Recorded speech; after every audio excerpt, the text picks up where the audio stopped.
when they in the move, my fucking hat got packed. I don't know where the fuck it is. Ugh.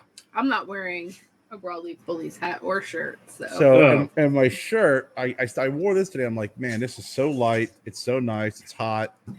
So, and since we don't do the promos anymore, I figured who's gonna freaking hear my shirt? Well, this shirt here they probably can hear, but yeah, it was I knew Jen was eventually going to ask me about the about those, and they were about what the trailers that we were doing. Like nobody loves them. She loves them. I know you were making them for her. They were great, but so much work for absolutely no views at all. It was a couple of hours sometimes to make each one. I tried explaining that to her since I'm not the maven of content, just content creator like you are, but just making some of these videos. I mean, she knew, like when we used to do the LLS, and I would do the man and woman of the year. When I did those videos, it would take hours, like you said, and it was like a 2-minute clip. Oh yeah, trying to get the barn smokers down, to do like a 10-minute video, and you're there for like 12 hours. You're doing all this filming, and then you're trying to whittle it down into a 10-minute video, and it took. I remember those took hours and hours to do. Absolutely crazy. And I can't imagine. I was just looking at pictures and putting pictures together, putting music, and having it tell the story with the music. Looking through videos and trying to pick funny clips in certain parts is even harder, and then editing it. It was hats off to you, but I told her, I'm like, that's not very easy. Yeah, and if it was, we interrupting your TikToking? Yeah, Jess? No, I don't TikTok. That's a Kevin thing. Yeah. So, but I went to go post a story, and I burnt the shit out of the palm of my hand earlier. I'm sitting at my desk, and I hear this noise, like this hissing sound, and it's coming from because I got a little small air purifier on my desk as well. Sits right by my ashtray, so as the smoke's coming up, it sucks it straight in. It's like one of the little cheap ones, but it works. The old school ones, the original ones from back in the day. It reminds me of those, but go ahead. Oh yeah, a little round. It is a little round. I've actually got another one coming that I'm going to try. So I'm like, because the filter light's been flashing for like a month now. I've ignored it. So I'm like, all right, so it must be clogged up or something. And so I take the top off, and still hearing the noise. Take the filter out, I'm still hearing the noise. I unplug it, and I'm still hearing this noise. So I put my palm down on my desk to kind of reach around, and I touched my lighter. The lighter was closed, and it was still going, the flame and all inside. Oh my God. It was about 10,000 degrees. Instantly burnt, melted part of the lighter. Which lighter was that? One of those cheap ones, like the little cheap $2 ones. Oh man. And that's fucking dangerous, man. It's really, I've never seen a lighter stay ignited. No. And and it was those cheap ones do it all the time. No, not when you close it. Oh, I've never closed it before I knew the flame was out. Oh yeah, this one because the flame just stays. Yeah. Jess is responsible, Kev. That's it. Yeah. I'm responsible, Kev. Oh yeah. Sometimes, but that reminds me. And it was the last time Craig was at it was IPCPR then. So this is probably going back 4 years ago now, when the guys from Island Lifestyle Importers were there. So I told Craig, I go, hey, go up. I forget the name of the guy that owns the place. Friend of mine, actually. And I can't remember his name. Story. Yeah, I know. Great friend. I got your intros. Come on. I know. So, okay. So I told him, I said, hey, go up. I said, hey, I'd let him know that a couple guys at the shop burnt the shit out of the palms of our hands, because it was like the Zycar style. You press the sides in. Oh yeah, I fucking burned a hole in my hand with one of those. Yeah. So he went up to him and told him, and I goes, no, that's impossible. There's all lighters by law have to have a little valve inside, so you can't light them upside down. And Craig's like, you should try one. So he picked one out of the case, turned it upside down, and it lit. And he's like, oh God. It's I like remember you telling me that story What is because that noise? it's my phone. I had the exact same thing happen to me. But let's do our intro, and then we can talk about burning the shit out of our hands. All right, I'm Broadleaf Bully Kevin. I'm Broadleaf Bully Jess. I'm Broadleaf Bully. I'm all by myself. I'm nervous. From the top. I'm Broadleaf Bully Kevin. I'm Broadleaf Bully Jess. I'm Broadleaf Bully Kerr, and we are The Broadleaf Bullies. Bullies. We talk. You listen. We are the Broadleaf Bullies. And here's your hosts, Kev, Kerr, Jessie, and Jen.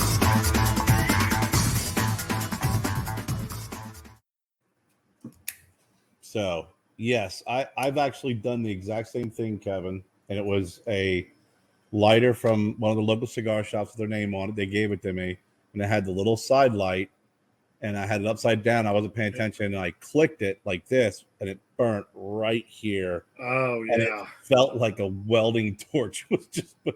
I was like, holy crap. I dropped it, and I walked in. Jen's like, what? I said, I lit, and she's like, oh, what are you, stupid? I'm like, no. I'm like, it literally, like, it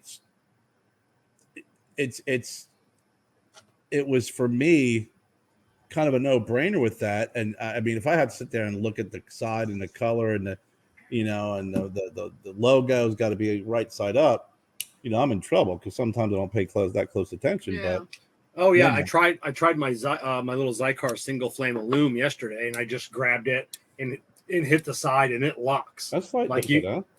Yeah, what's that? That's lighting upside down.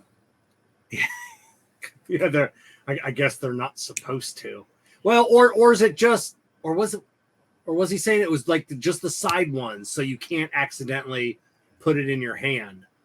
Yeah. I don't know. Whatever Yeah. it is, they're full of shit because I burnt the hell out of my hand on one of them as Oh well. yeah. I remember And Craig that's said no like, fun. I think Craig said like the look on his face when that lighter actually lit upside down. Yeah. And he's like, that's not Ryan Frailing is his Not name. good, Bev. Not Yeah, good. Ryan. So yeah, but yeah, not good at all. So how you guys doing? Doing good. I just finished up my survey for the American Cancer Society a few minutes ago on my On your sample? Yeah, my sample, and they ask a lot of questions, a lot of like everything about like what you've ate and drank in the last couple days. So yeah, You're getting your poop. I'm sure they want to know. and my saliva. So yeah, it was everything else. So yeah, this is ongoing. Like the CPS3 study, I think we've got to be going on close to 20 years now for this study.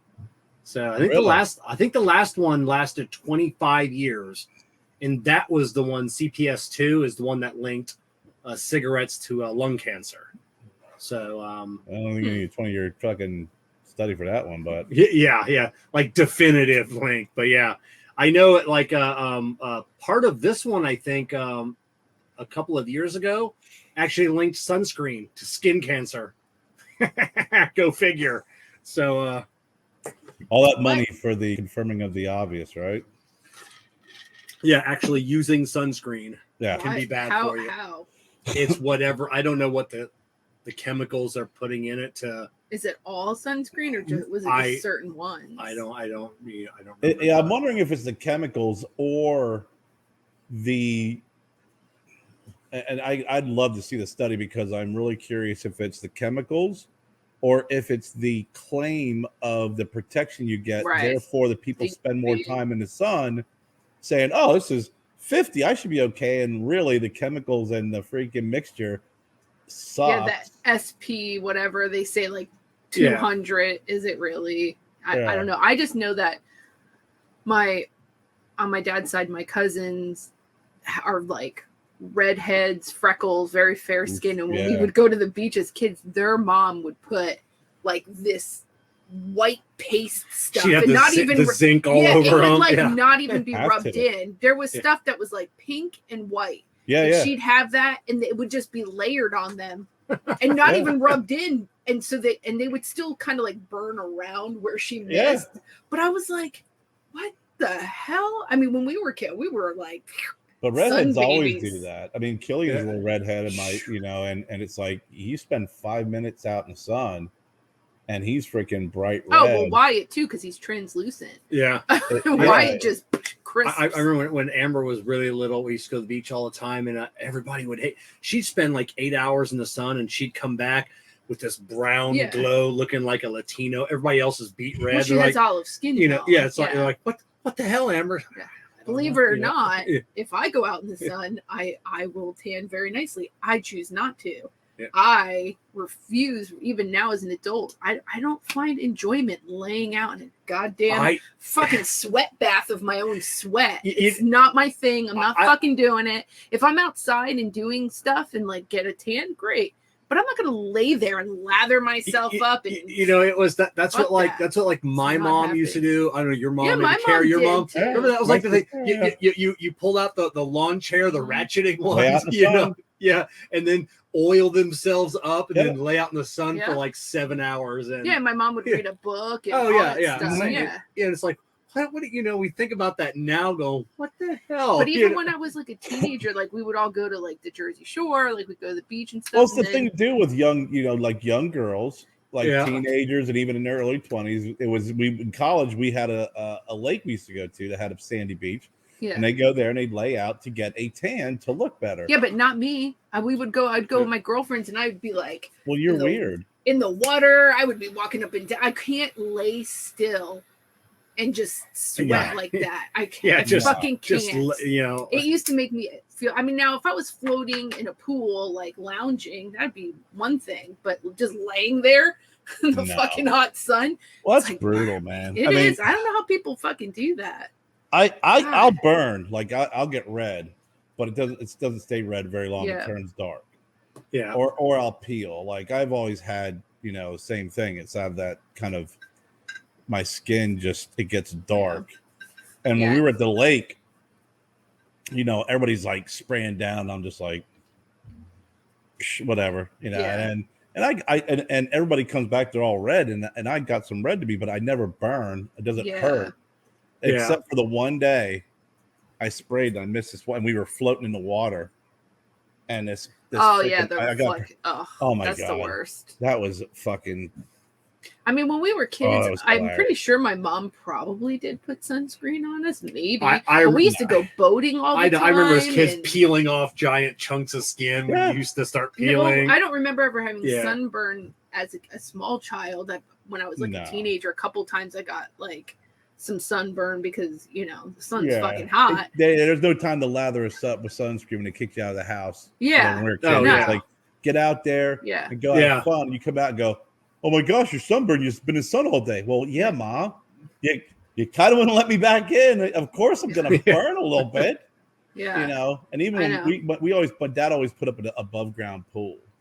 Every year. Oh yeah. So I mean, Wait, you guys took your pool down and then put it back up? Sometimes you did, yeah. Sometimes we did. Oh, we had an above ground, but it was attached to like a deck near our house. Yeah, we didn't have a deck. We weren't that freaking. My dad built it like like a small one. Well, when we moved out to our other house, my dad did build a deck, and that was the time he punished me. He just gave me the post hole digger and said, "I need 20 holes dug here." I had no idea what the fuck he was doing. Yeah. And I was like, what? He goes, dig a hole, and he marked the areas. And I'm just like, freaking, it was before you get them done in 15 minutes with the automatic. I'm not renting a damn post hole digger when I have you. I tell you, I've only had like severe blisters on my hands several times in my life. Every time was from a post hole digger. Yeah. I just saw a hack. I just saw a hack for any kind of like pole diggers, like shovels or rakes and stuff. You take a pool noodle and you can spray like WD-40 and then like push it over the handle, and then you have a soft. Oh, you know what? No, you know what's a better hack? You know what's a better hack? Yeah. A gas propelled post hole digger. I'm like, hire someone that digs the hole in 2 seconds. Kerr, you a man that has used a post hole digger once or twice in your life. Could you imagine sliding a pool noodle on a post hole digger and trying to work that contraption? No. No. Hey, listen. It is literally. I didn't say it was a good idea. I just said it was a hack. That's a freaking bad hack. That freaking post hole digger, as soon as you could freaking attach anything to a small gas freaking engine, that went out. So as I'm standing there, 1979 or 1980 or 81, whichever what year it was, my dad hands me the post hole digger, and we did have a rental place in Lebanon that you could rent all these equipment. It was like, why I'm not renting anything? Why would I rent that? And I'm looking at this archaic freaking device and thinking, yeah, you gotta remember something too. Where we lived, it was shale and dirt. Yeah. So I wasn't like just digging post holes in freaking dirt. It was shale. And you know, why is it that you can go to Home Depot and you can buy 17 different types of rakes, 30 different kinds of shovels, but when it comes to a post hole digger, only one. It's the same one that you used. No invention. Yeah, no one perfected that invention. But how could that? Like, how could it be any different? Well, if you had some kind of ratcheting mechanism with a spring, I don't know. Oh, well, how has nobody reinvented that mouse? You could get or whatever happened to just, I mean, get a big corkscrew and then just, yes, something.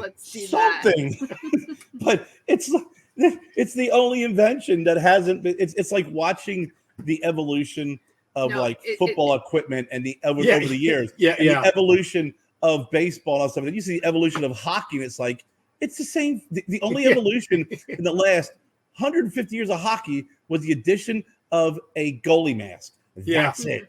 And that was like in 1950 something. Yeah. I don't know. That's why we hire people. We pay them to do all that. Yeah, it's getting on in years. It's just sometimes that's not the excuse. You'd rather pay someone. Well, yeah, you look at like a day's activity of like doing that. Like, oh God, what am I going to spend? But then you can also do things to make money while someone's spending because you got shit to do. But I think, man, as I'm getting older, like when I was younger, I would do all my own stuff. Even freaking home improvement. Now it's just like, yeah, I think I can. What are you going to charge me to do that? Yeah. You know what? That sounds a lot better. I'm going to sit here and drink a beer while you build that shit over there. Yeah, there's a couple of kids. We have a couple, like you probably have them too on Facebook, the Greenville. We have Northport groups, specifically for the city. And there's a couple of young kids. I think they're up to like 4 now. They used to be like 1 or 2. And it's and they look like they're all 15, 16, 17 years old. They say, hey, if anybody needs any work done, we like $11 an hour, we'll do just about anything. Make some extra money. Switch hands with that cigar. Oh, okay. Please. And but yeah, it's like I'm like, oh, like even like $12 an hour. And I'm like, I think about all that rock I shoveled last year.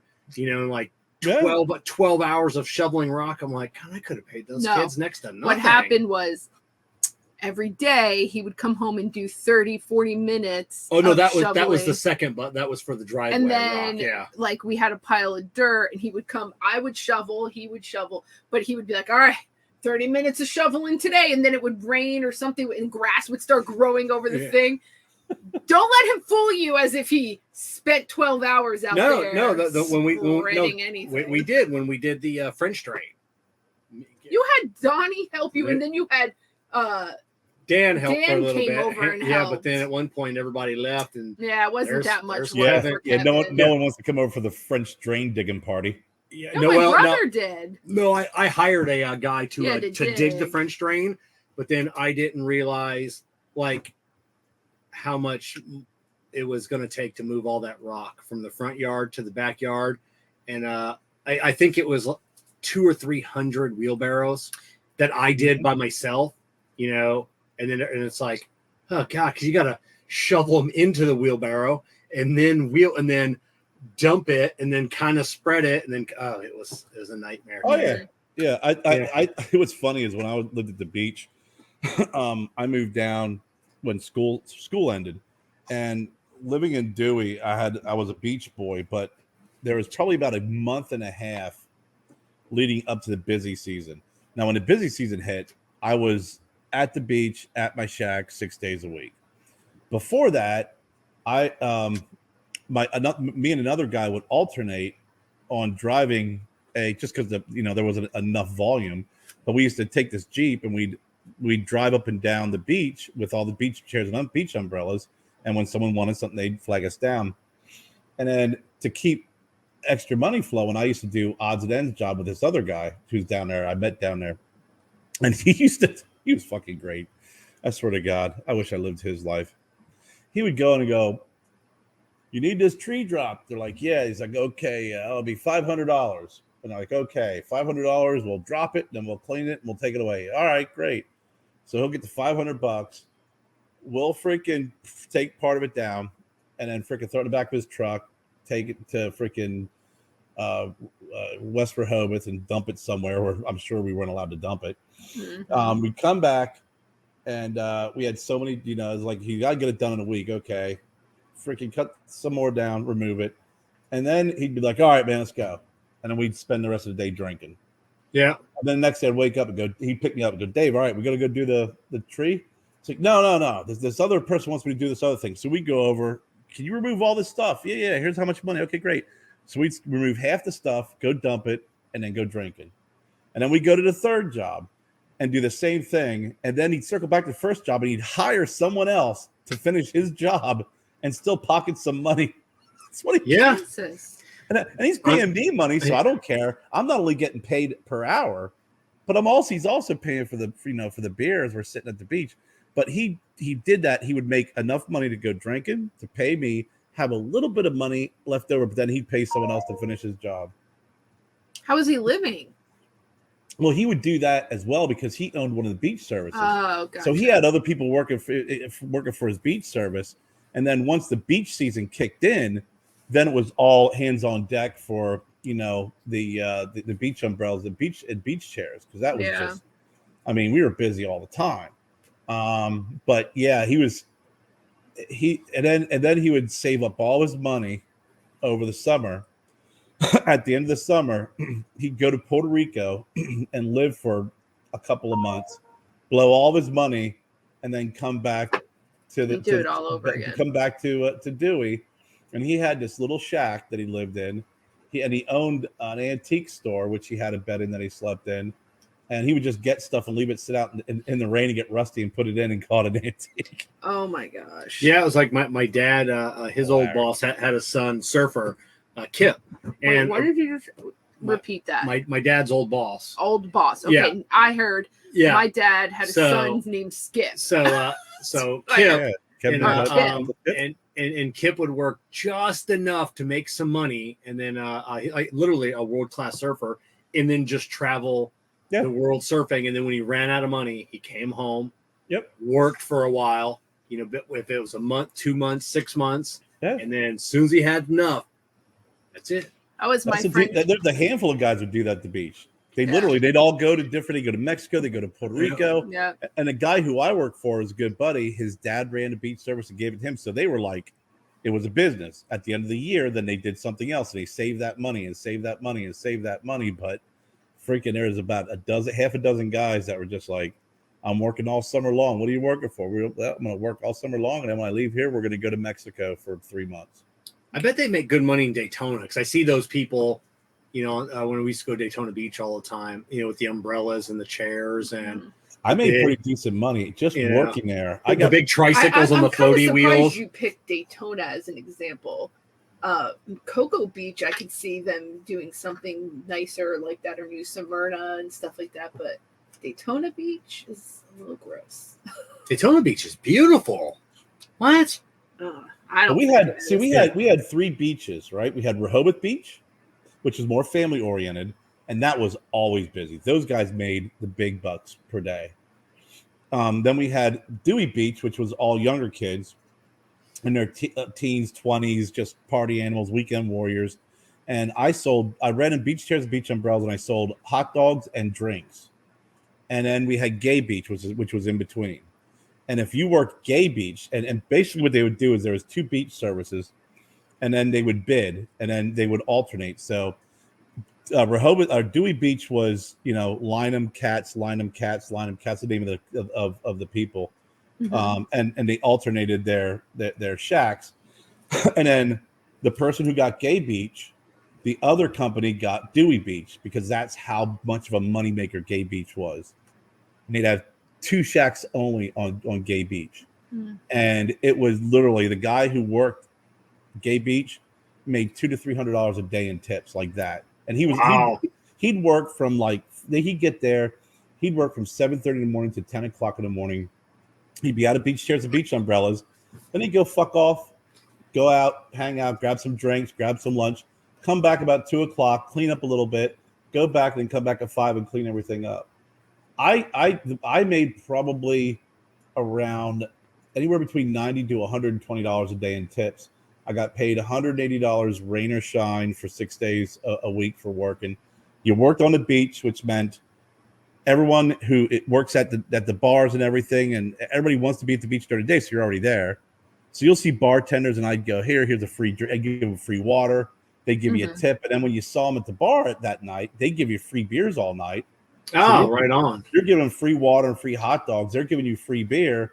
And then all you're doing is just throwing, a tip money at them. Right. And you're golden. Now, I don't know how popular, rentals are on the beaches here. Because, to be honest, I don't think I've ever really noticed any rentals. Most people bring their own stuff. Yeah. But, when I was at Goodwill, people would come in all the time to buy, beach chairs and stuff for cheap because they were just visiting. Yeah. And they didn't want to, and because there are really no rental places. Yeah, we don't have them around here. Yeah. I never realized how big of the difference in stuff until you see someone sitting there with their metal frame small beach chair, and the beach chairs that we had were the big wooden, sturdy, and the same with the umbrellas, the canvas. Right. I mean, it was it was. Yeah, who was carrying that? Me. For them? Oh, me. You? Oh, yeah, okay. That's what I'm saying. So they came up and they said they would say, I want 2 beach chairs and a beach umbrella. And I'd say, okay, great. What an awesome service, though. Now, smart. Normally they would say, a lot of folks would be like, I'll just take it. Don't worry about it. Okay. But some folks would be like, hey, can you set up my umbrella here? And then my chair is here. And then you had weekly rentals where in the morning you'd wake up, you get to the beach, you did some body surfing, and then you'd set up exactly where they wanted their weekly rentals. So you'd set up. It reminds me of a resort type of thing. It really was kind of resorty, but but it wasn't. And you'd be surprised, just how many folks would do and like I said, Rehoboth was way different because they had family. So you'd have a lot of weeklies. So they'd get there early. They'd probably spend an hour in the morning, get there early just to set up their weeklies. But you'd make big money on those tips on the weeklies because it may be $20 a day or maybe $180 for the week or whatever it was. I can't remember what it was anymore. And I mean, those guys made good money in Rehoboth. And I mean, for what I did, I got my weekly check. That paid rent. It paid some extra bills and had some extra spending money. But when you left the beach, I had my spending money. That's what I spent that night. Yeah, and nice. I tell my girlfriend, I'm like, hey, it's going to be a fun night. Wow, I made $120 in tips. Or, hey, let's get a bottle of vodka because I only got $60 today or whatever like that, early on. But it was a lot of fun. And I thought the cool part really was you're at the spot where everyone wants to be during the day. And then at night, you're hanging out at the bars and you're seeing all the people that you gave waters to all day who are giving you free beers. So it was a nice little community. It was a lot of fun. Oh yeah. Sounds like it reminds me of a John Candy's The Summer Rental. Yeah. Yeah, it does. Oh, that's my funny. God. I mean, it was and during the week we'd go to Rehoboth every night because there's a different place that had a special drink special every night. And then in the weekends, it was, and then we go to Dewey on some nights as well. But on the weekends, Dewey would just get packed with all the weekend people who have, they're in 28, 30s. They have their houses that they own. They're coming down for the weekend. They call them the Weekend Warriors. And then we would just go somewhere off the beaten path in Rehoboth and just hang out and drink on the weekends because Dewey was just a madhouse. Yeah, that's my goal: become a weekend warrior somewhere. Just just have a house on a beach or a mountain somewhere, and not have to work, and then just go down. The lake house we went to, they go every weekend. Our friend's lake house, and it's Oh, do they every weekend? Yeah, what did you say? It was like a 3-hour drive, 4-hour drive. Yeah, and he's they have internet and everything, so if you work from home, you can work from there. It was a lot of fun. It was a beautiful area. It was a river system that they blocked off and made some of those areas lakes. Lakes. Oh yeah, I've been on a few of those. It just looks like a very big still river. Yeah, is what it's like. And we pulled up, and there's a bridge. This area's got a bridge that everybody jumps off of, right? Mm-hmm. So we pull up, and it's like us three older guys, me and the other two dads, and then the three teenage boys, who it's like just three freaking hard-ons with their heads on a freaking circle with the girls.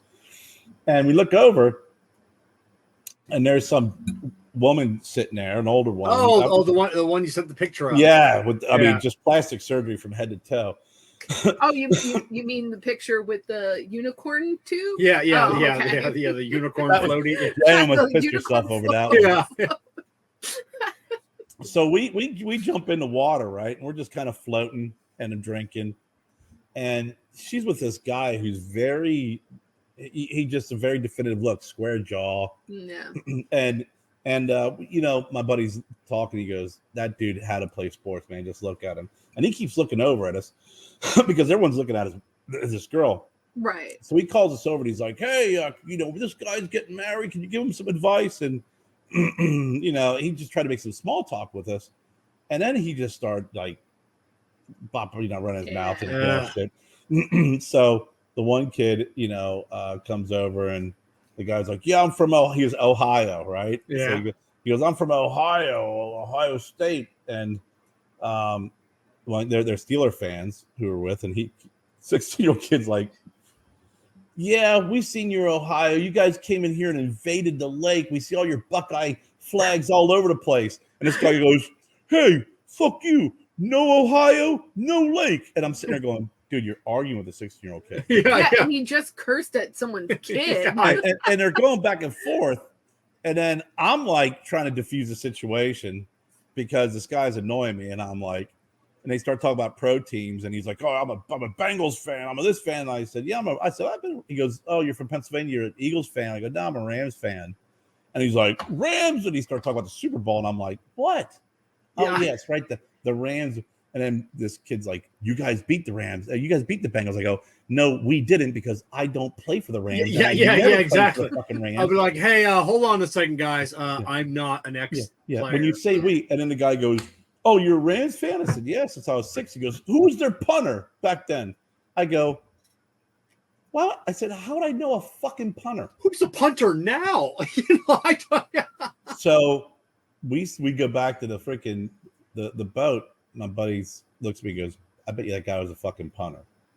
So he gave us his name, right? He said, "I'm sexy." Looked him up. He said, he goes, "They know me as Sexy Shahan," or whatever he said.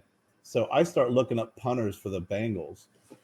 And here, that motherfucker was a punter. You realize now everyone is looking him up. Yeah. But his name was Scott. It wasn't even Sean. It was Scott. And let me tell you something. It wasn't one of those things where it's like, "Hey, this kind of looks like the guy." It's like, you have a definitive look. Yeah. Hey, this is effing you. Yeah. And he played for the Bengals and he played for the Falcons for a few years. And then that was it. And then my buddy's like, "I told you. Anybody who says prove that you're a longtime Rams fan by telling me the punter, they're the punter." I'm like, yeah. This guy he wanted to be recognized. He wanted to be known. So he realized the only thing that was being recognized at that freaking area was his wife with the big floating. That's what I was going to say. Let's get back to the wife. How phony baloney was she? My God. The closer we got, there's like the nose and everything. That's the worst. Again, she could have been the nicest person in the world. Yeah, no, I know. Plastic surgery ruins people's lives, so I don't care what anyone says. But I definitely think there was, and she wasn't digging like his whole dialogue with us. She could tell she was just irritated. But she probably has heard it a million times. And was yeah. But yeah, I mean, it was the lake was fun, but it was moments like that that just cracked me up. I was laughing my ass off. I was like, "This dude, oh my God." Yeah, the old president of our company was a NFL punter. of Bridgestone. Oh, really? Yeah, a Stu Crum. Stu Crum? Yeah, Stu Crum. Yeah, it was an NFL punter. I said, I know. Did you just look that up? No. He No. knows that with all the conversations that you probably messaged. Oh, yeah. It was, people, they did not like that. Like everybody, all my boss and bosses. Do you mind if I pump this problem up? Yeah. I was, because he had a blog. Oh, this is that guy. Yeah, daily blog that he would write about wherever he was at.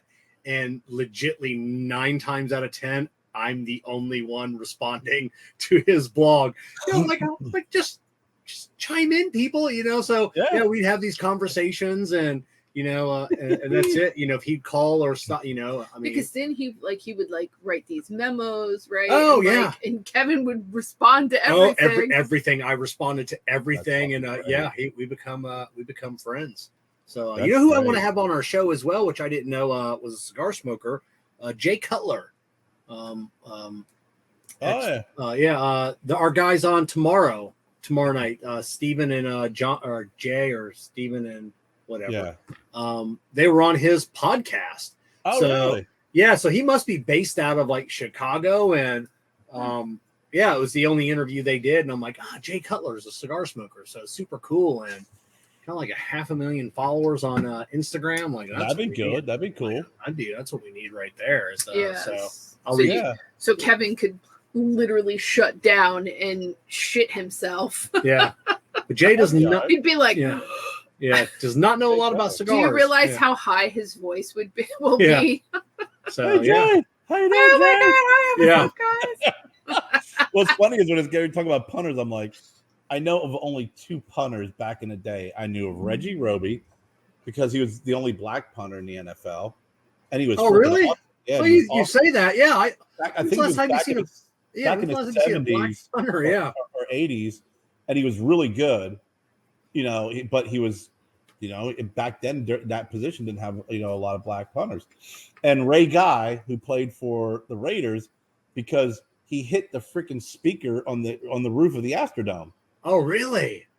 Yeah, Ray Guy was a great punter, but during warm-ups, he freaking punted one and hit the freaking speaker on the roof of the Astrodome. I know they've had that problem a couple times out in Texas. They built that big new stadium with that giant screen in the middle, and and they didn't think anybody would be able to hit it.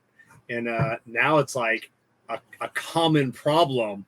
I can see that. Because they didn't have that used in the Astrodome. Oh, it was just dome. Yeah. They didn't have that technology then, so I could imagine hitting that. Hitting that screen. I don't know what the rule is on that. If it's a do-over, I don't even know.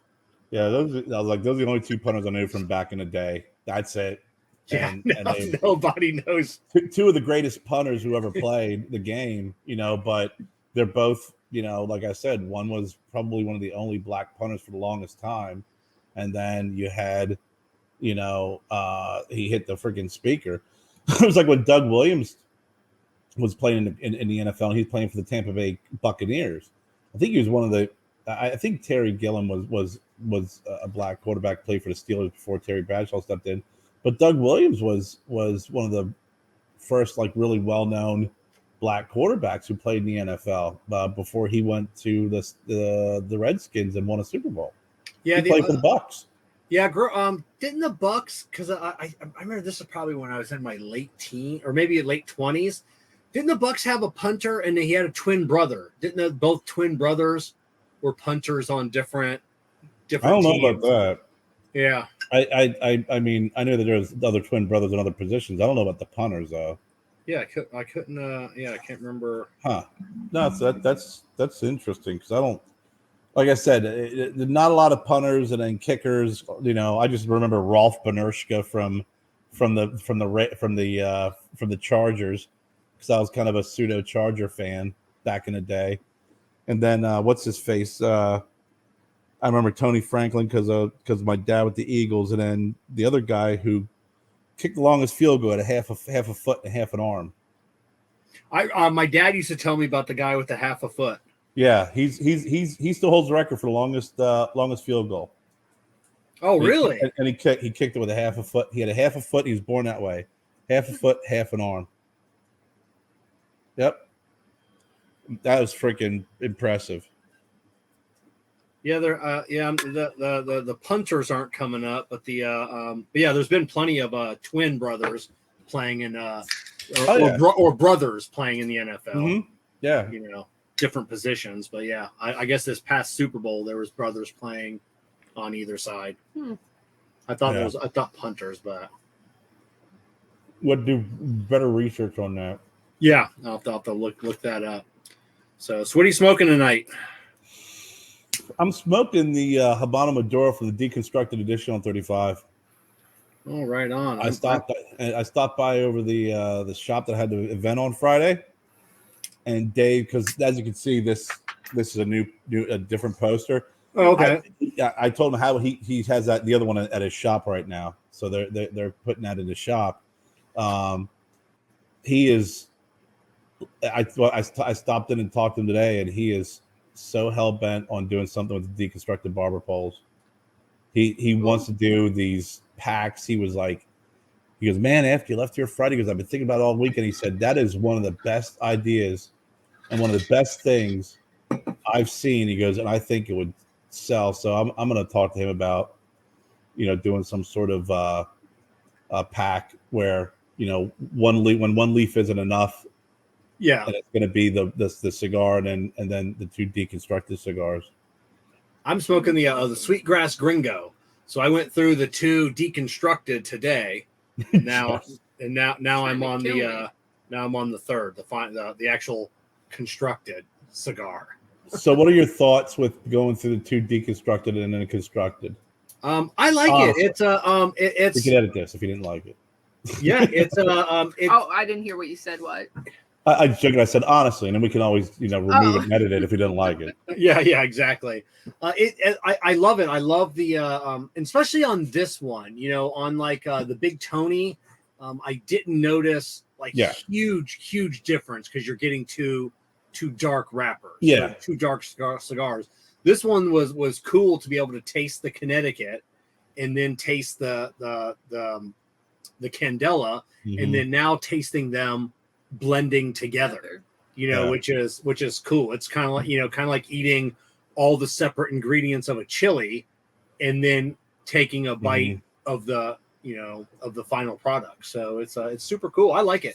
Like I said in that video earlier today, I think it was brilliant as well. It's someone will say they did it before you, but I'm sure some will hop on there or whatever, but I did that back in 1987. I had that idea. And I tried it for a hot minute. That's it. I got a patent on it. You're right, though. The Big Tony, it's very subtle. It's not as obvious, if you will. Like you said, the Gringo, and even the Sandela. But today, when I smoked the Edition 35 Connecticut, like he has ears. What's that? Doesn't it look like Kerr has ears? Oh, it does. Stay right where there. your head is out, you have ears. You have ears from your leaves. Yeah. You know what? That not only thinks like I have ears, but that also is a testament to how fat my head is because those pictures are spaced pretty far apart. I'm just saying. There you go. There you go. But smoking the Connecticut from the Edition 35, I'm like, God dang, because Edition 35 it's not a freaking mellow cigar. And smoking just a Connecticut, it was pretty good. It was pretty spicy, and then I'm smoking in this tonight. But when you get those, you're right. It is, you can definitely tell the difference. But the Big Tony's a little bit more subtle. Jess, what are you smoking? No clue. Seriously, I have a bunch of cigars in the humidor that I picked up over time, or they're house blends from somewheres. Don't know, don't care. It's a good cigar though. Yeah, I got a Tupper door. I couldn't tell you anything about it. Don't know. Yeah. I kind of like that. Like anytime we go somewhere, I always buy like house blends, or I order stuff and I get house blends. So when they don't have bands, I tend to like smoke the ones that I got that had the bands, and then I forget after they're not in there anymore that those are the house blends from that company or whatever. Yeah. So then they all go into a bag, and I'm like, let's try this one. Boop. I like smoking house blends when I'm out there too. And both of you guys appreciate all the love you've been shown on media attention with the cigars, the Viajante, everything. Yeah, I had a couple ideas, but then the one idea Kevin and I were talking about where I was gonna snap my fingers and be in a different one. I don't know. Like, you had to go back to work unexpectedly. Yeah. And it was like, forget it, I'll try doing something else. So I just tried to do something fun. Yeah. No. And then Jen was like, why don't you find Kevin's hat and wear it? And I wanted to be like, Jen, I made that like this morning. Yeah. Like, I'm in like regular clothes now. Like, when it comes to video and all that shit, Jen's like, hey, why don't you? I'm like, what do you mean? Why don't you? And she's not here to defend herself. So no, I'm not picking on. I'm not picking on her though. Jen, just as being a real fucking bitch towards you. No, but it was a good idea, and I wish I would have thought of it because I kind of would have liked to wear a hat, but I didn't. Yeah. And then when she said that, I was like, and then I felt kind of bad though because I was like, well, I don't know if I really want to go back. Jess, why don't you jump from room to room and It's like, Jen, you realize. I was like, I don't want to read. It'd been awesome if you cartwheeled in. Yeah. On every dress. Everyone. Yeah. There's no cartwheeling in those. But it's the same as and nothing against Jen. I mean, I've heard it like from 1,000 other people over the years. Like you do a video, try and do something cool. You try and make a product, you make something cool, you make a cigar. Or what you should have done. Yeah. You know what you should have done, or you get what you should do next. Yeah. Please tell me, and then people with like the tactical nub bleed tool thing, you should, if you should add a screwdriver, you should add like a punch. And I'm like, do you have any idea how manufacturing? You know what you need to do? You just need to add like a Swiss Army knife. Yeah. Well, you want to know something too. Sure. When you're Tuck that right in there. When you're trying, like Kevin obviously can do a lot more on his computer, and I could on my laptop. I just always use my phone.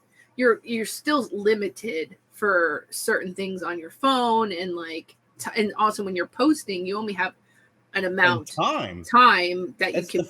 The way you post things and stuff. So it's kind of, it does get tricky, but luckily there's some really good apps out there, but most of them you have to pay for, and so I do pay for one or two to do some cool videos, but there is a lot of really awesome free ones out there that, but a lot of people won't post or they will, but it has the watermark, so people will know what they're using. Yeah, the people that they'll use it constantly, and I'll see them like, hey, this is like the 8th time I've seen this. You love this app? Pay the $3. Yeah. Buy it. Well, you're also open up more utilization too. Oh, you get more access. I will tell you, most of the decent apps that are out there, maybe $5.99, $3.99, $5.99 to upgrade. But then there's some that are like a one-time fee for the year, like $30-$40. Yeah, like that GoPro app you use. Like I said, that freaking GoPro app. There's a free version, and then I pay $5 a month for the app. So you can disable where it says GoPro. Yeah, no, you can do that on your free version. So what is it? Oh, can you? I didn't know that. Is it GoPro for your phone? Oh, it's an app. Yeah. It's oh my god, it's I know it's an app. I don't know what it does. All you're saying is app. Well, that's how I did the video for the Wyatt Bears and stuff. What it does is you can either it does two things. You can put just a bunch of photos together and it'll create a video, all the transitions, the zooming in and out, or you can actually upload like a 2-minute video, and then it will, through its AI, figure out the best way to edit that video for you. Is that the one that you sent me before, Jess? Is that the no? No, that was a different one. Mosho. Right? Yeah, the Mosho is really cool too. Yeah, that is I love that. But what's cool about the Mosho and the GoPro, you can take pictures and videos, put them in. You can also, when you go into the GoPro, you can select that part, right? Say it's one picture or a video. You can edit it. You can make it as long as the video is, or you can shorten it, or you can pick the part that you want to show the most. You can edit it as you're going, and then it has different things, like one that says like travel and one that says like Grammy, and it shows different things, and then you can do like an intro.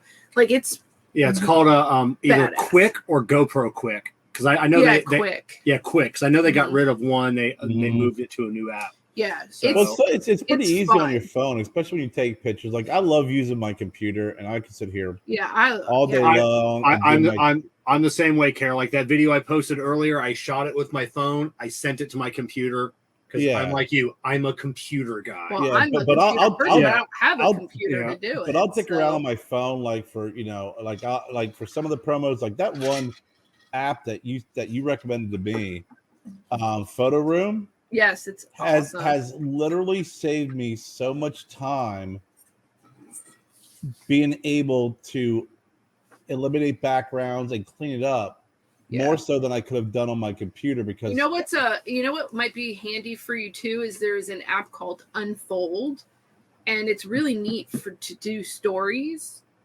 and like reels. It has all these really cool like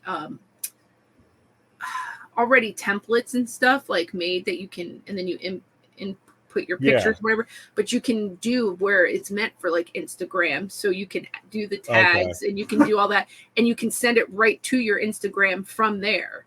You don't even have to save it in your phone. You can then do that. And that way it's all just smooth, but it teaches you basically kind of how to do a story. But like, I like that. I like those apps. You've given me quite a few apps though that have been really I've used and have been great.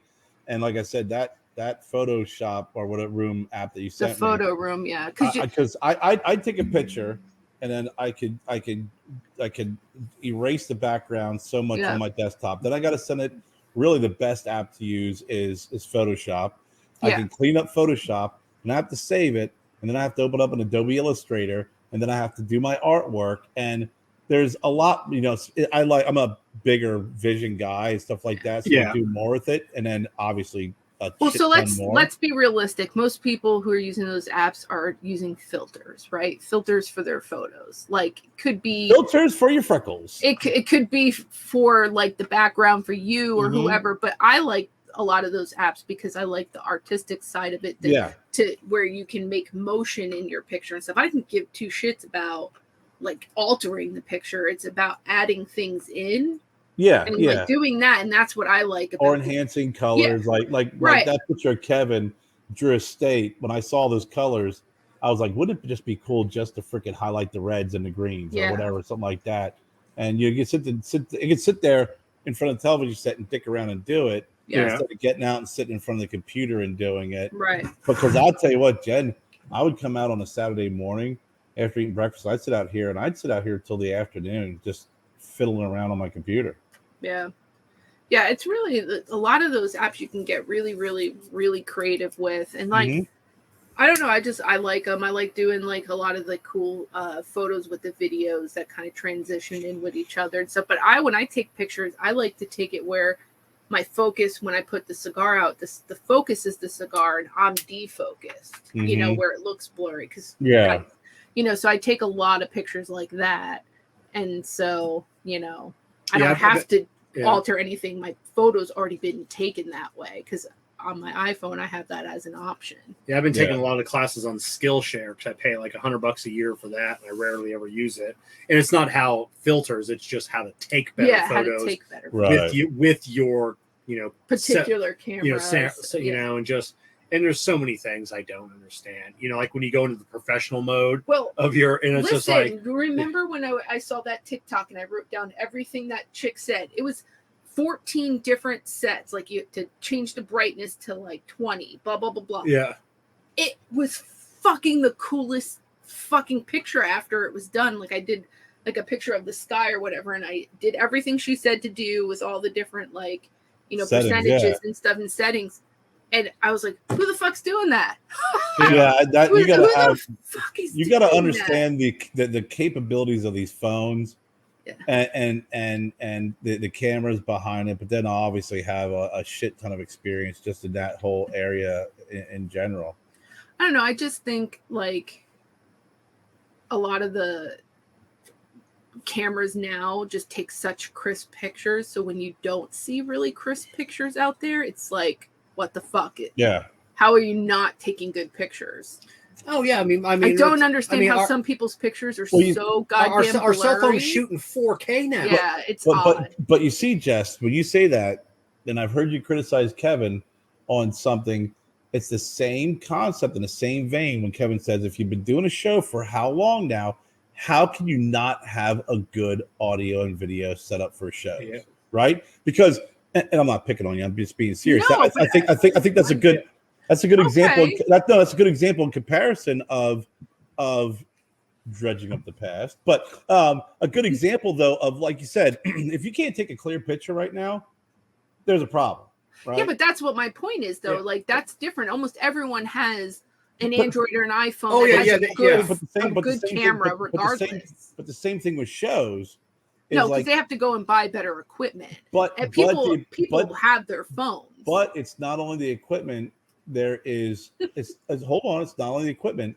It's the software and the different programs that are available to them, and the equipment. And the cost of these equipment now is just it's like 5 years ago. I'll give you 5 years ago when I did my show, I had to freaking understand OBS, understand copying and pasting a key, understand freaking doing all this bullshit. I had to go buy a freaking a microphone, and I had to I had find one on sale because all of them were like $120, $150, $180, $200.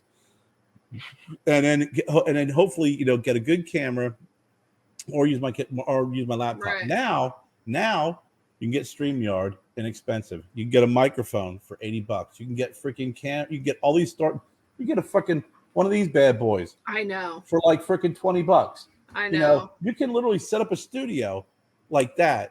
Cheap and inexpensive. It's like it's like, yeah, I'm here with my I'm here with my guest tonight. Can you guys hear me? Is it good? Is it good? Yeah, I just installed this new camera. I just installed this new camera. And it's like, it shouldn't be happening. It shouldn't be happening. No, someone who's doing it consistently or trying to be, as a profession or as a hobby-ish or whatever, they should be better at it. But I mean, there are people who will post all the time and their shit's fucked up looking, and I don't understand it. You don't understand how. How? I mean, even if you, how are you taking a good photo? And there are people that like, I think they legitimately think their photos are good, and nothing against like when it's like blurry. Not like bad composition or something that. No, that because you do have to have an eye for composition sometimes. But like it'll be blurry, and it's like, the whole picture is blurry. How'd you choose that one? It's like you took that and you're like golden. Yeah, like nailed it. Yeah, And there's times there's times I've taken pictures of the deer, and you're going through a window because you don't want to disturb them. Oh, understandable. Yeah. But in this shit here, like you said, it's the same when it comes to. I was on the hear me out. When you go somewhere and there's a glass case and there's a reflection, usually when you put your phone up to the fucking glass and you take the picture. Yeah. You know what happens? You get the fucking actual thing, not the reflection of you trying to take the goddamn picture. I just feel like common sense is not there either. Well, it's not even common sense. That just bothers the fuck I think it's also laziness. Like even like we do the show, like I try and get the best lighting I can get. And I mean, I've had these box lights for years now. Yeah. And if I'm getting too much reflection, you got to know how to angle it. I actually researched it on where to position them, how to get the best surround light you can. I even went out and got this extra little light here. Is it just like, hey, let me do this fast because it doesn't really matter? I was on this the Sticks and Fires. Oh, I love them. They Innocent said he's like, Kerr's great. We love him. I was on a show with those guys, and I was telling them, I said, and I said it the other night with Lars. I said, and it's not blowing smoke. It's legit. I said, Kevin has given out so much great free advice to fucking people. Yeah. And to see the same fucking people making the fucking same, not following that advice, I said, I could guarantee you, Kevin is single-handedly the freaking reason why one of the shows that I was referencing is freaking making the money they're making and doing what they're doing. Just alone on just how to promote on Facebook and everything else. I said, and this is a guy who just does it. He's nice. He's friendly. He gives advice for free. I said, these motherfuckers, they don't follow the fucking advice or they don't follow it freaking completely. And realistically, after you get advice from someone, jot down the notes and then look it up and start doing some extra research. Yeah, and tweak and it you would to have work for you. a better fucking product. Right. But what you do is you listen, you hear half of the advice, you apply freaking half of the advice which you heard, which is already a quarter of the advice, and then you're freaking hobbling along, but you're freaking put the the illusion that it's that. I mean, Tim Long has impeccable video sound. Incredible. He will give he will help anybody. I video chatted with Tim a couple times. Once about the sound when I was having a little issue with my sound. Nobody else seemed to. Everybody else like, oh, it sounds good. And I'd mentioned how the sound, and Tim's like, yeah, you're right, Kevin. Like you have a good ear. Like you're coming in hot. You need to, So he gave me some advice, and I made the adjustments, and but Tim also knows what he what kind of equipment. That's what he does for a living. So I mean, for some people that might be broader than their pockets. I get that. But there is alternatives. There is other ways to do things. And several people, like they'll ask me for advice, and then I'll do the research. There's been countless times I've spent hours researching a mic or a light or something, and they're like, okay, this is the budget microphones, $40. You're not going to find anything else for budget. And then you see them with a different one. They're like, oh, I found that one for $20. Fuck, you ask me for. Right. Yeah. Do you know what kind of time I put into that? Yeah. To give you that information. But that's who you are, and you're not going to change I'm not going to. I told him, I was like, man, I said, fucking, there's some folks who should give you free advertising on a regular basis, just because you've made them that much better. And actually, a buddy of mine, and I subscribed to his YouTube channel, because I am a comic booky sci-fi superhero guy.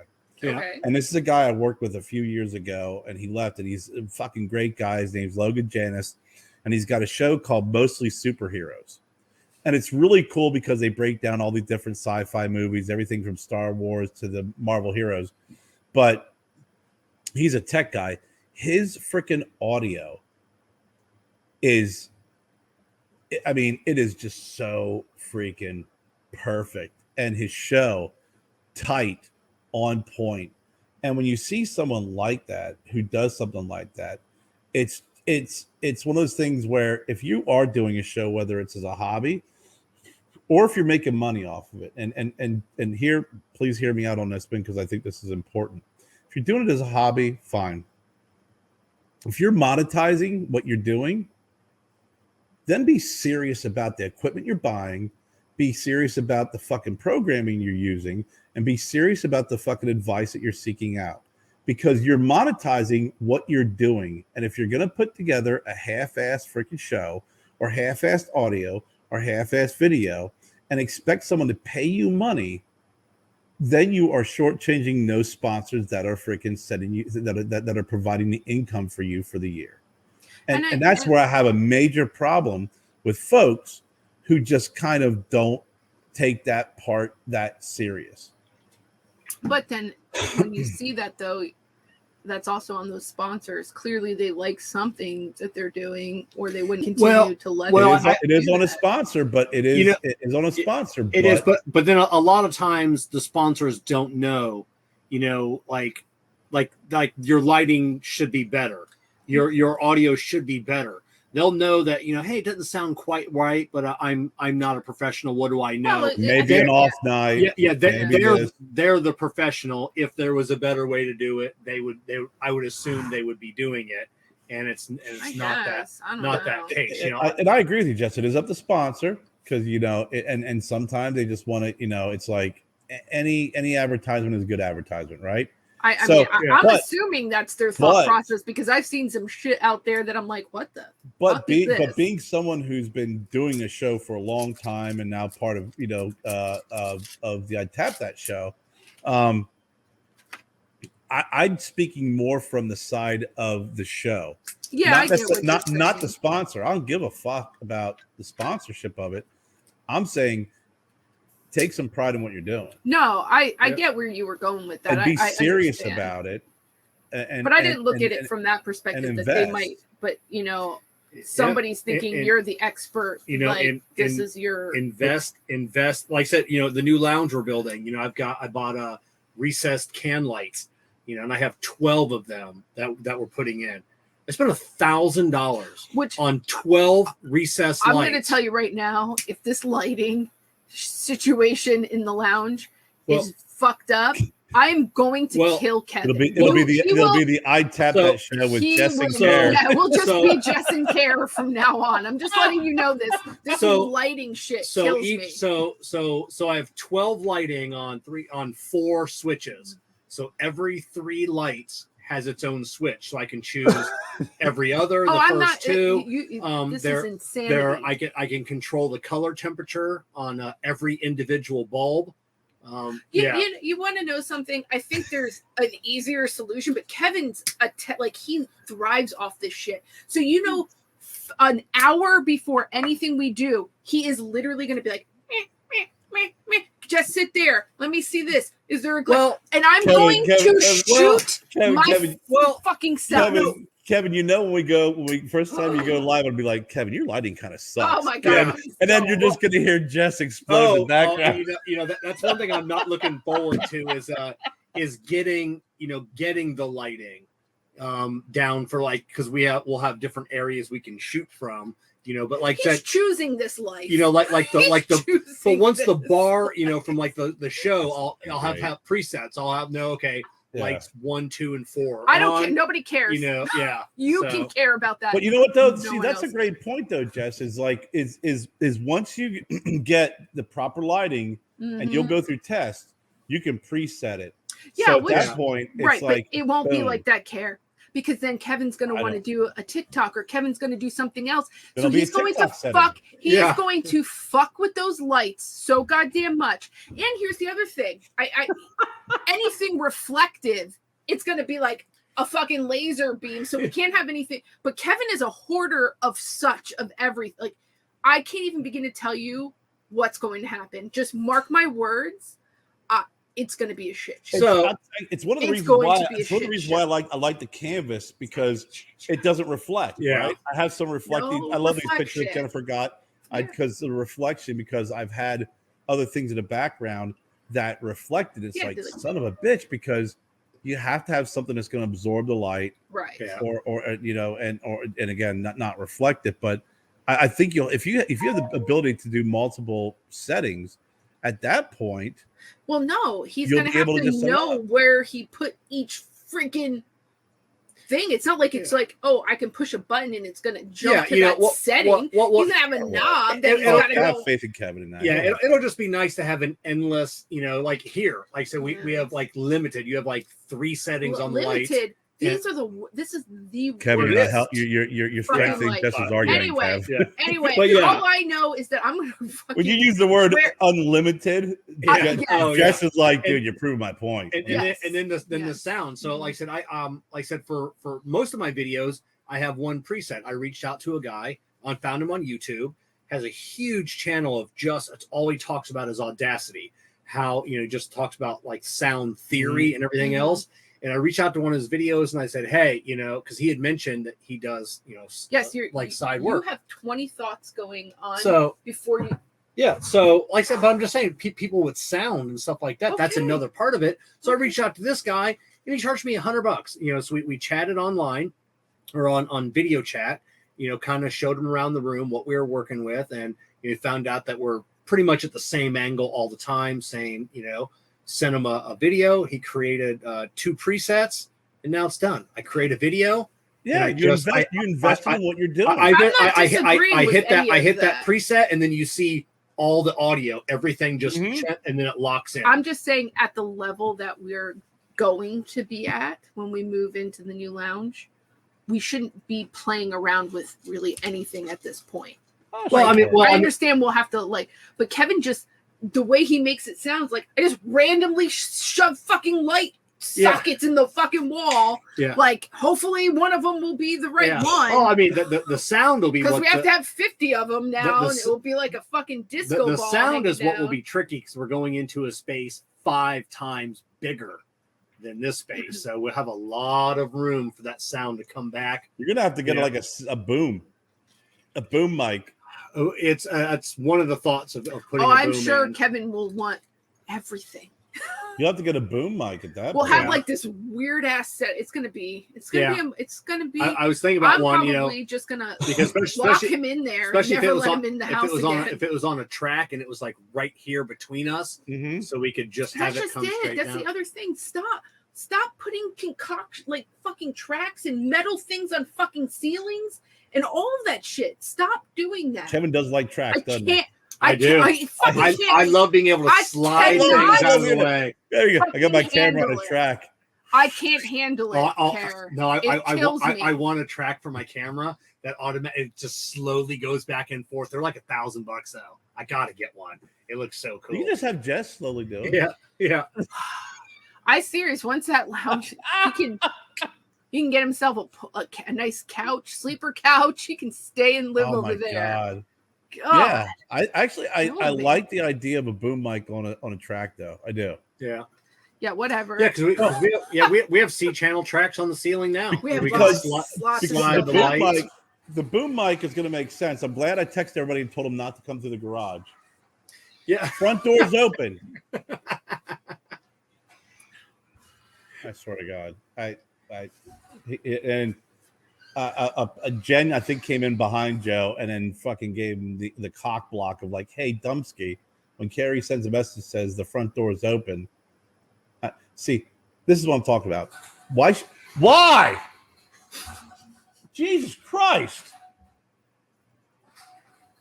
Kerr's got the garage door. He's battling. Go through the front door, please.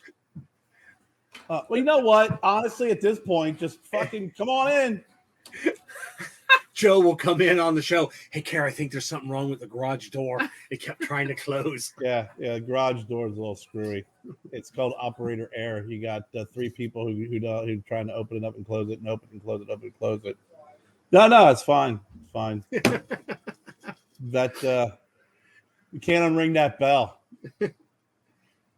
But you do. I'll be on. You can't unring that bell, Jen. See, Jen just got home. There she is. Sorry. I'm on a thing, huh? I told him. I said. The door opened up. I'm like, what the fuck? When I sent a message, and then I seen it closing. I saw you coming. I said, Jen just cock blocked Joe, and then it opened again.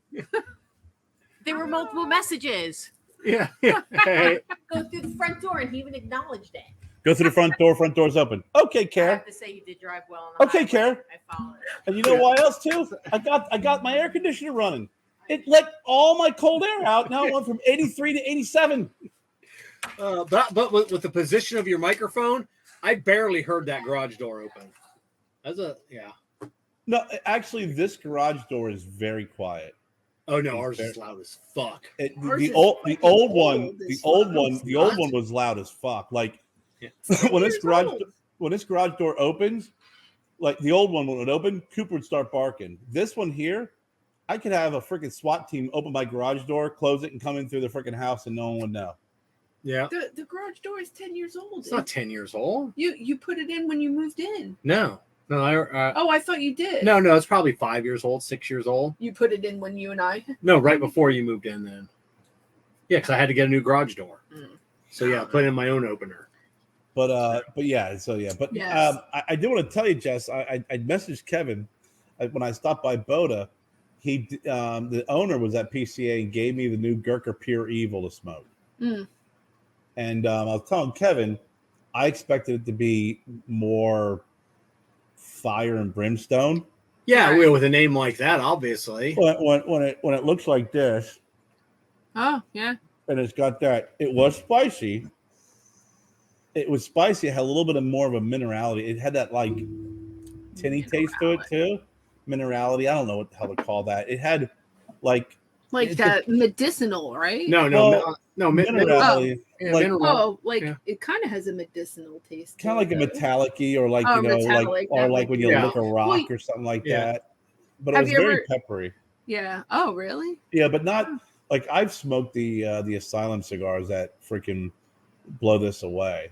You know, Yeah, it was the same a couple years ago when Punch had the Diablo out at PCA, and there was a whole big controversy of them even using that name, but that's another story. Yeah, people were like they weren't impressed with like Diablo and like the packaging, and it was like, this is just okay.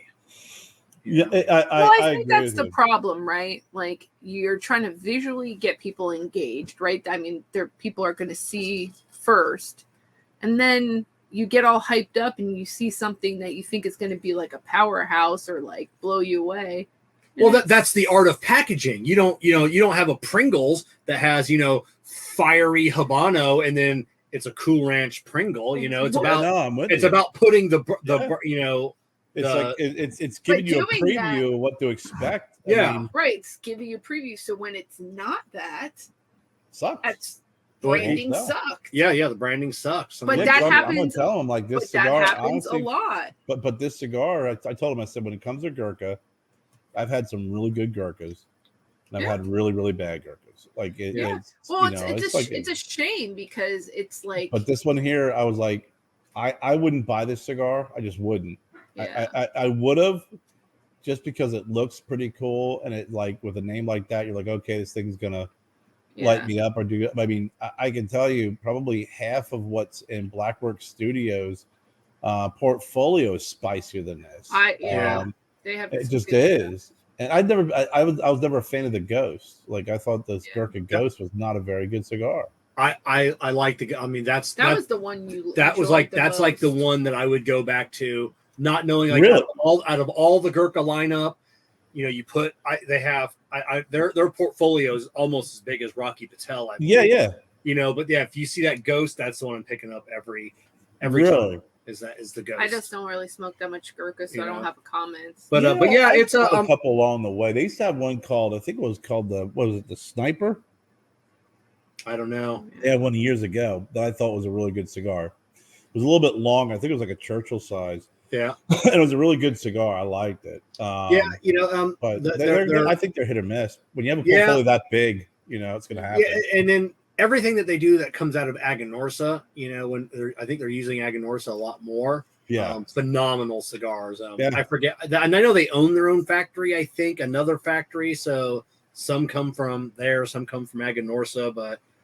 I know a couple that are made in other factories, smaller factories, but I think you're right. I think they do use a couple. Who knows? They have so many. Do.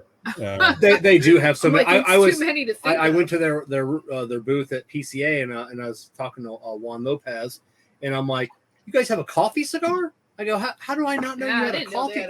So they got a coffee cigar. I kind of want to try the coffee. Yeah, I know. I'm like, I definitely got to try. Definitely got to try that. But they just have so many cigars. My first box of cigars I bought when I started getting back into it 7 years ago was the Red Witch.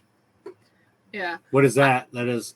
It's a less expensive cigar that they make. It's another Gurkha. Okay. Gurkha, and it's actually a pretty good cigar. It's got really cool packaging. The one thing I didn't like about it is it's dry on the palate, but because the finish dry. But it's a good tasting cigar. And it's not going to break the bank. I think it was like at the time like $85 for a box, $89 for a box, and it was a good cigar for that price. Yeah, it's a good branding too, because you could do a Red Witch, White Witch, Black Witch. I mean, so they just stuck with the red. I know when I was younger, I was always like, if somebody was like, "Oh, this is amazing," or if there was something that was super like popular or whatever, I was like, I don't really care. And like everyone loved Will Smith and like would say, "Oh, did you see this Will Smith movie?" I'd be like, "No," and I would never watch it on purpose because people were always like, "Oh, you gotta see it." Nope, now I'm never gonna see it. Like I don't fucking care. And so I'm kind of like that even with cigars. Like some people will say shit like, no offense, guys, I have a little oppositional defiance disorder towards Kevin. Sometimes he'll like say like, "Oh, this," and I'm like, "I don't care. I'm never touching that cigar." I don't believe that part at all. It's kind of. I feel like sometimes when someone has so much or like pushing it, I'm like, fuck. It's the hype. Back when I used to do cigar reviews 5 days a week by myself before Jess came on and started doing them. I was always that guy that hunted. When I heard something was coming out, I had to be the first. I thought you didn't start doing cigar reviews until I was with you. You did beard stuff, but then you weren't. No. We were together.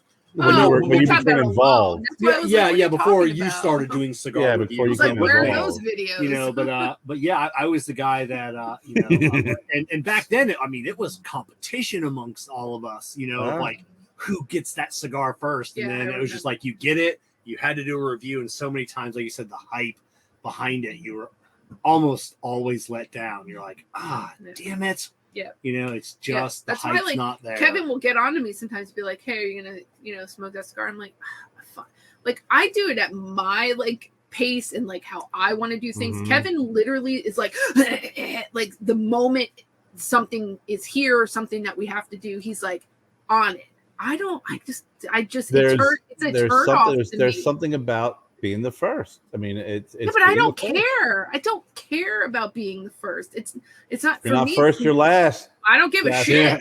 I don't give a shit because I don't do it for any other reason than for because I enjoy it. I really enjoy the cigar community and all that stuff. So I don't really give a shit, and nobody should give a shit if I don't give a shit. Yeah, you know what I mean. Nobody should. Nobody should care that I didn't smoke that cigar the day it was released. Who gives a fuck? Yeah, now people are waiting for you, Jess. Nobody's waiting for me. You have how many followers? On what? On Instagram? On Instagram, you have all these followers that are waiting for you. Yeah, I mean, I have really decent conversations with them about the cigars that I smoke. Yeah, see, they're waiting for your opinion. They're not waiting for my opinion on it. Well, they sometimes ask me about something. Little do you know, I've never smoked that cigar. Kevin would agree with me. And it's yeah.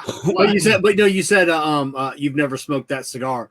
People, Kerr, you're probably the same way. You know, when you go out and like, oh, hey, have you tried this cigar? You're like, I've never heard of that cigar. How have you never heard of this cigar? I don't know, because there's 9,000 cigars on the market. You know, I don't follow everything Rocky Patel makes. Well, you want to know something too? I notice a lot of people smoke Connecticut cigar. I don't smoke a lot of Connecticut. It's still the number one selling cigar. I don't. So I would say to them, "Oh, I'm so glad that you enjoyed that cigar, but it's just not going to be something I don't think in my palate. I just am not a huge Connecticut.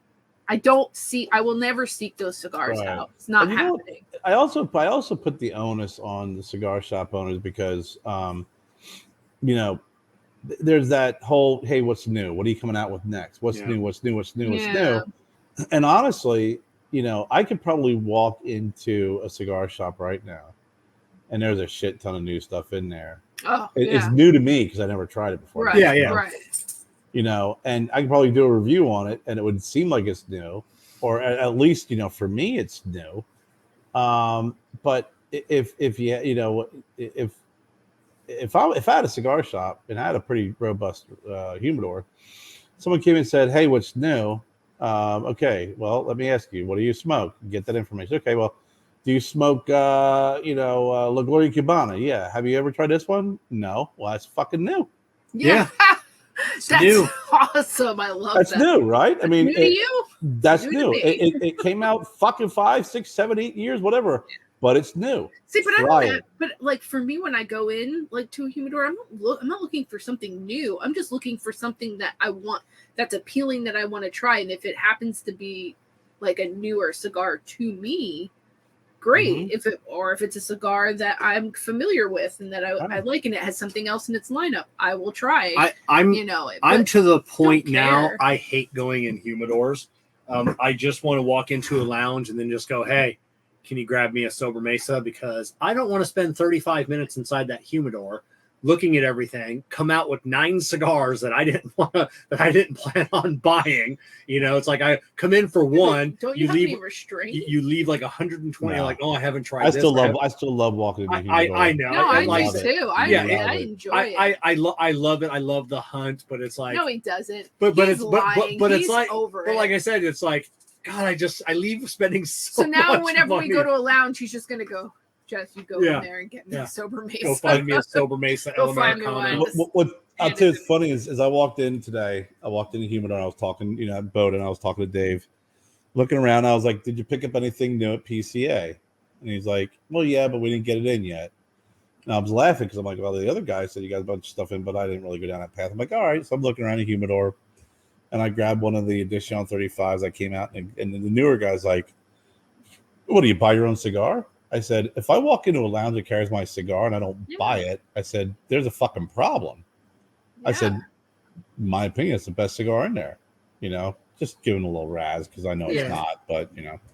So I bought it, and then Dave's like, come here, and he gave me the Gurkha cigar. So I roll out, and I go down to Advanced Auto or whatever it was, Auto Parts, because the freaking Dodge is blowing hot air with the AC on. So I go in, the guy's like helping me out, grabs the bottle, and I go in there, and I'm like, what the fuck is not freaking fitting in? So the guy comes out, he's helping me out. Boom, we get the freaking AC charge, just blowing cold air. Does she need to get out? Hold on, our dog is. I think she can't. She might be having a hard time breathing. No, that's how she likes it. She likes tucked up in the corner, across the wires. Yeah, but this guy's out in the fucking hot weather helping me out because I'm trying to get it on. He's trying to get it on. It's like the valve for the low valve for the AC unit is all the way in the back of the fucking caliper. Everything in that car is inconvenient. Everything. Oh yeah. And it's like, reaching back. So we finally get it in. I go, do you smoke cigars? He goes, yeah. I'm like, whoop. I had that one. Here you go. I go, that's my cigar. He's like, yeah, my dad introduced me to cigars when we were fishing and golfing. You know where Bodo's is? I go, yeah. I go, carry him down there. He was fucking happier than a pig in shit. Nice. Yeah, you didn't see my tech tip Sunday last week then.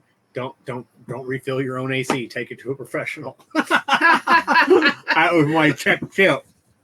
Yes, I did not pay attention to that because I've refilled my air conditioners twice. Once was I had my Altima, that tank of a car that lasted 300,000 miles, and I was driving back from a meeting in Orlando, and imagine being stuck in bumper to bumper traffic, not moving in Florida in August. Oh, I know. During a torrential rainstorm, and your AC is not working. It's the worst. So I had like the windows open, like cracked this much just to get some airflow or something. Water's getting in, and I got back and I freaking charged it, and it I got another couple of years out of it, no problem. That's good. And I did this. This one here's got 153,000 miles on it, so I'm like, I'm gonna charge this. If it still have more problems, I'm gonna take it to the our mechanic up the road. But I'm hoping that I get the same kind of luck that I got off the Altima, because the Altima, I swear to God, I was like, I think for an hour and a half until I could finally get past the rain and roll my windows down. I was drenched in sweat. I was like in a freaking Vietnamese sweat box, It was the worst feeling in the world, is being in a stale because I couldn't. It was that the rain. I think the raindrops were like this big. They're huge. And it was raining so hard, I couldn't even crack the window to get any air in there because I'd get soaked immediately. Honestly, I don't even know how I ever stayed in Florida when I first moved here. I moved August 1st. It was like death. I got off that airplane, and I had never flown on an airplane before, and I flew as a 1-year-old. And my grandmother picks me up in her leather seat Lincoln that she didn't even apparently she doesn't mind not putting AC on. I burned my whole body sitting in the back seat. Yeah. I'm stripping clothes. I'm in a sports bra, fuck this, ripping clothes off Grim. He's beat red. We're both worst. Breathing steam. I was like, where have we fucking moved to? I'm like, this is the devil's fucking home, right? Devil's butthole. This is the devil's butthole. You're absolutely right. Awful. And then so I had a shitty fucking Nissan Sentra, and the radio worked occasionally. The AC would have to be recharged. I remember just being like, this is death. This is what it's like to be in hell, because it was just so miserable that whole month of August, and I had a fucking shitty vehicle, and the rain, because it does all those it would crazy rain during 1 minute it would be pouring, and then all of a sudden it'd be dry. It'd be steam, because now the sun came out, and you'd be I'm like a shriveled prune. Your truck needs to have its AC recharged too. It's not working. Probably not as. I have to recharge it about once a year. Yeah. Since I- we've had it. But This is the first time we've had I've to do lived it in since we've different had it. parts in Florida, and it's still just fucking hot as hell. Here, Like, Jen wants to say matter. hello. Not really, but It's okay. hello.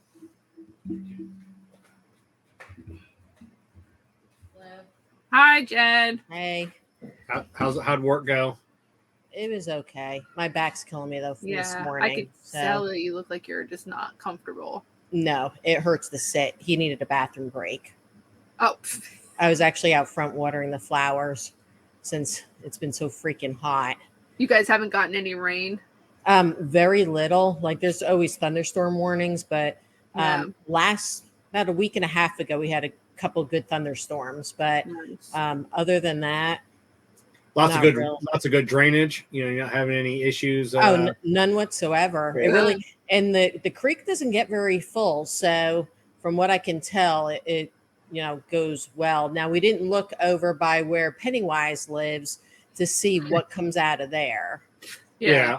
Yeah. But we'll be able to evaluate that better in the fall when Yeah. there's less foliage and what?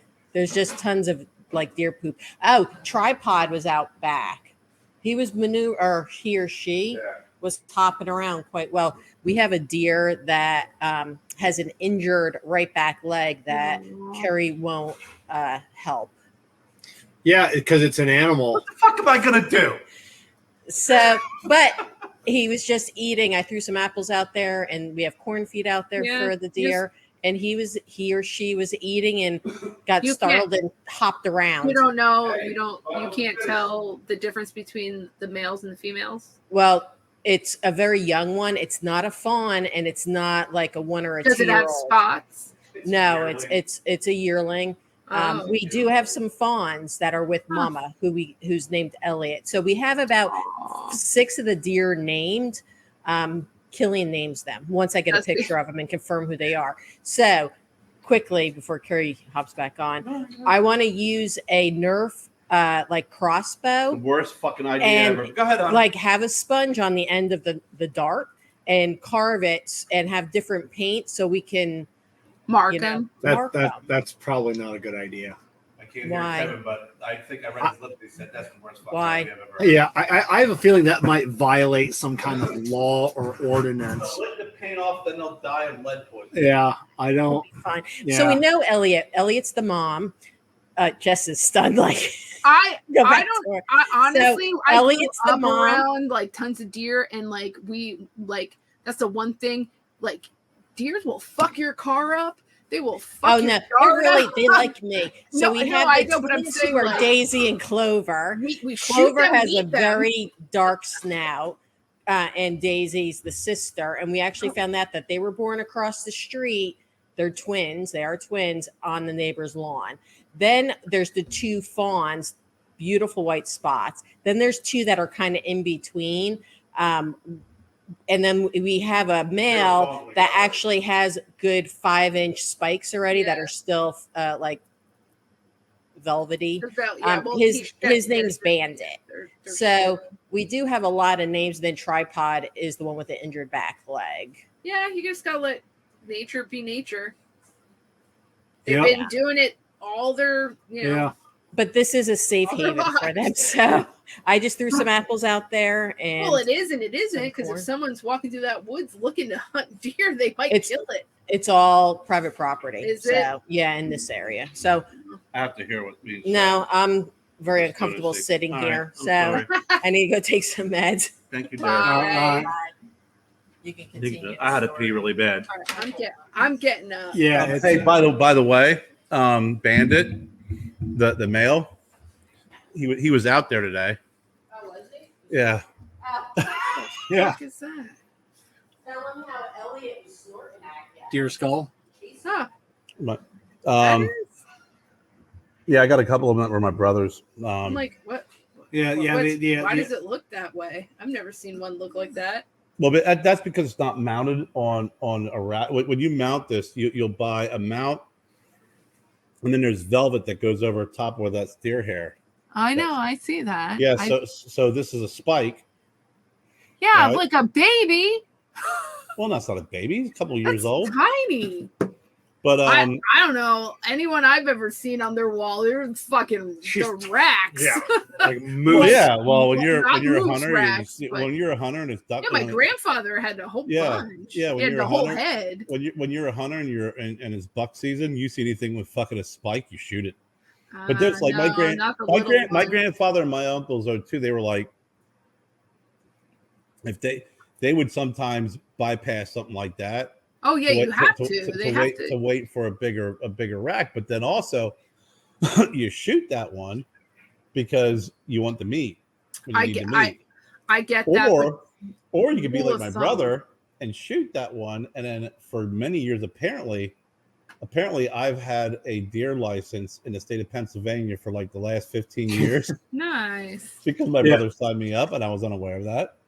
But yeah, Jen, I asked Jen, I'm like, I gotta pee really bad.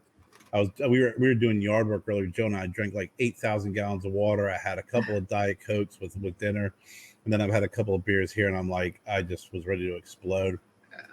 But yeah, Jen's idea. I'm getting off, so I'm signing off. But Kevin's gonna stay on. Come wintertime, those deer are going to be at your front door, wanting to know where their apples are and their Not really. And their salt and yes, they will. Come on, Sky Baby. You guys will be spending a couple $100 a month on deer feed. I've already I've had these conversations, and apparently when I make these points, it's like blah blah blah blah blah blah blah, because same thing. I'm like, listen, I don't mind throwing some feed out there and stuff. I said, but when things are tight, they're conditioned to come to the house. They're already conditioned back there with it, and I'm fine with it. It started off with like, hey, maybe I'll just get a salt lick, and a deer can come here and do that, and then it turned into Jen wanting corn, and then I think out of the last 6 apple purchases. And I'm not talking about an apple. I'm talking bags of apples. I think 3 of them were eaten by household members. The rest are for the deer. Now, do you have a local farmer's market, like our farmer's market? They have, like, if you go around to the back, they have like fruit and stuff. It's it's in a big bin. It's kind of rotten, or it's going. Yeah, it can't be sold. It's either dented or they got soft spots on different fruit. And you're allowed to take it. Nobody takes a whole bunch. That would be smart. Yeah. And that would be something to look into.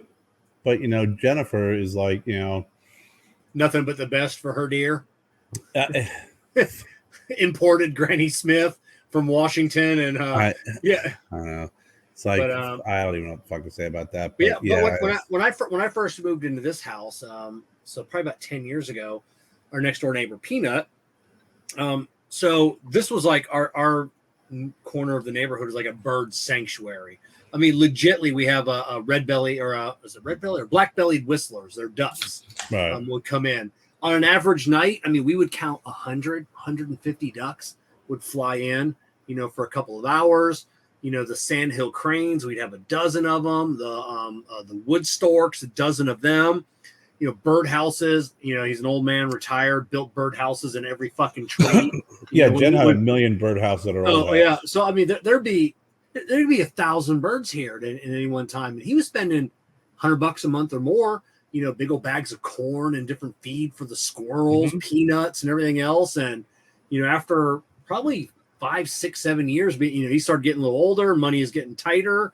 He's like, because unless anybody else wants to chip in, I go, no, I don't. No. Not at all. I don't care.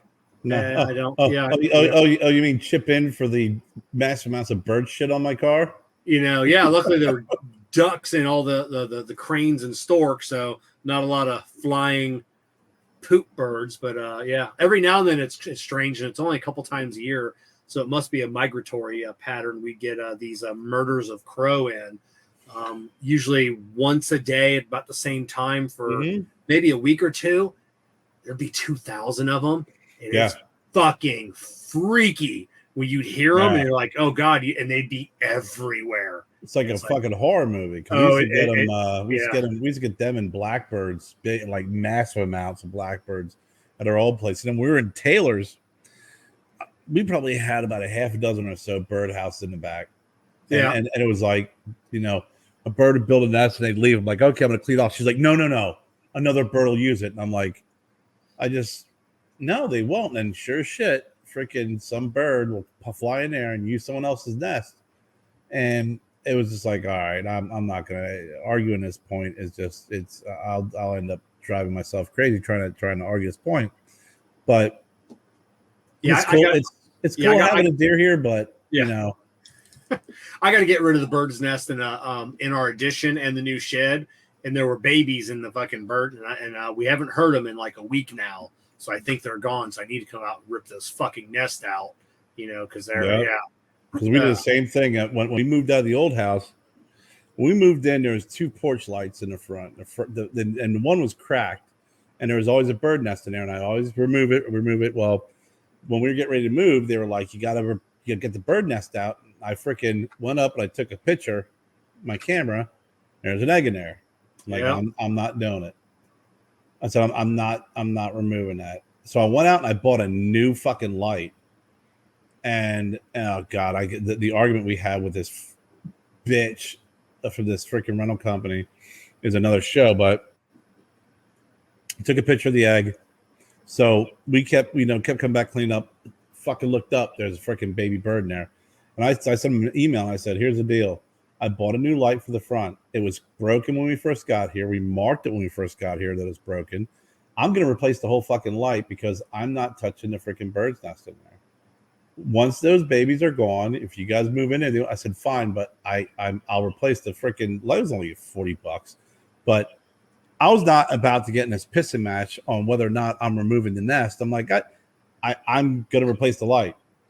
Yeah, they're actually widening one of our major hurricane evacuation routes here in town, and moving all of the light or the electrical poles and everything else. And there's one like right in the middle, and it has an osprey nest at the top, and they gotta wait till the base because an osprey nest can be 6 feet across. Ospreys build huge, really a bigger nest than most eagles. Really, you know? So ospreys have huge nests. But yeah, there's an article online.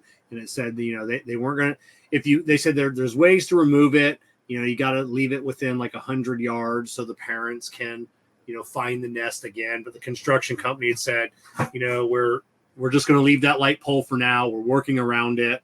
By the time we really need to remove it, you know, they should be out of the nest. So, you know, but yeah. I don't fuck with that shit. And it was like, We've had situations like that before, but you know, I told Jen there's a couple times I removed nests. She's like, "But what do you?" I said, "Jen, there hasn't been a bird in that nest in a while, and honestly, it's all cute and shit, but they're getting mud everywhere. They're getting dirt everywhere. It's disgusting. It needs to. Because here's the deal: you're really cool with the freaking nest right there, but you're not me. And what I do is I sit here with the garage door open, and I see these birds all day long landing on the freaking car, shitting on the car, and then going. It's because that's their fucking pattern. And I'm like, I got tons of shit on my car because of the location of their nest. Yeah, we have the ones that are building, and they're little birds. I don't know if we have sparrows, swallows, whatever the tiny bird is, and they'll fucking dive bomb you. You know, those are barn swallows, they're barn sparrows because we have them here. And they can actually build a nest with mud on the side of a wall. Oh, really? And we've had I pulled up to a doctor's office one time, and they had people coming in the side door because the front door had 2 freaking barn swallow sparrow nest built, and they were dive bombing the patients when they're coming in. Oh yeah, that's what when we go anywhere, you know, they dive bomb you, and they dive bomb the dogs, and if you got anywhere near their they're nasty little fuckers. But I've never seen a bird's nest on a flat wall surface. Yeah, no, I've never seen it. Yeah, they build it with mud, and I'm like, when I first start seeing, I'm like, first thing you think of is wasps, bees, whatever. Oh yeah. Nope, fucking bird's nest, nasty ass little miserable fuckers.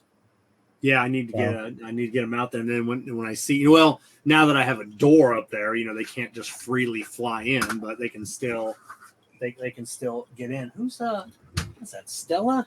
Come on in. Well, we recently just had, because we had some roofing issues when we first moved in. Yeah, the soffits and stuff, and the fascia, and so we had some guy give us an estimate. We're like, all right, cool, remove it. So there's an area where squirrels had built a nest, but they fixed that. And the guy comes down, and he's like, he's holding this piece of wood, and he's like, I'm sorry, it was afterwards, because I could walk it out, because I see this like nesty looking shit out in the front, out in the garage, the driveway. I could walk it out front. I look up. I said, "Hey man, how's it going?" He goes, 28 carpenter bees. Oh. I go, "What?" He goes, 20. I counted each one, 20. And then when I came down, he showed me the wood that the carpenter bees are. He when he removed it, 28 carpenter bees in there, and the hole was like this big. Yeah. And then he showed me the freaking burrow hole was almost 2 feet long. Oh man. And he's like, he freaking, when he removed it, he counted 28. I was like, son of a bitch. And I know, like, the I think the black ants and carpenter bees, they can be more destructive than freaking termites. Oh yeah. We nasty. Yeah, we have a carpenter ants and termites, especially being here in Florida, and Mm-hmm. we live in a wood framed house. It's one thing that this Tuesday is our yearly inspection for our pest control. When they go in the attic and then they poke and prod just to make sure there's no, termites or carpenter ants or anything else. And luckily, knock on wood, we've never had an issue. No bugs, rats, termites, carpenter ants, everything else. And then here in Florida, whenever you pour a slab, right before the slab gets poured, you got to have a company come out and treat the ground for termites. Yeah. And they dump like 300 gallons of product. They inject it into the ground. They fill like the whole slab area, and it's like, God. Termites are nasty, man. Yeah, termites are. Yeah, they're definitely destructive. Fucking horrible. When you read about the millions and tens of millions of dollars, if not more, of damage they cause a year, it's unbelievable. And there was some termite damage that was done here, or termites that they had termite damage that it's been treated and stuff just fine. But and down here, termites are not that big. Up north, it's worse. Oh yeah, that's what all like the home improvement magazines I always get. They're always basically for northern homes. It's like rarely, and then it's always termite, everywhere up north. Yeah, but you'll still get them down here. I remember watching, I was in the garage a couple of years ago, and I looked over and I'm like, what the fuck is that? It was the whole process of male termites impregnating the females and the females flying away, and then the male termites dying. Oh, okay. It was like a freaking mound of just movement in the corner of our house. In the that's why, especially up north, you got to be really careful when it comes to mulch, because it's wood, and you got to keep it like below the freaking line where your freaking wood is with everything. Yeah. And it was ridiculous. Actually, I think I recorded it. I took a video of it and some pictures of it, but it was the most craziest thing. And then I grabbed some water to go out and spray, and I looked at it. It was like all the freaking males went out in the driveway and died. Oh, yeah, down here. And I don't know if they we use red cypress mulch is what we use down in Florida, because termites can't eat it. Like if they eat it, they die. Same with like carpenter ants or something. I don't know if that's everywhere, but yeah, it's no, that's actually good to know, because we're gonna eventually start, doing the front with mulch and what have you. And considering that this place has had termite damage in the past, and termites, because when you have the termite traps, I explained to Jen, I'm like, they put those traps in there because it attracts the termites, and once termites actually start on a wood source, it's not like they go rogue. Like they will converge on that wood source. Yeah.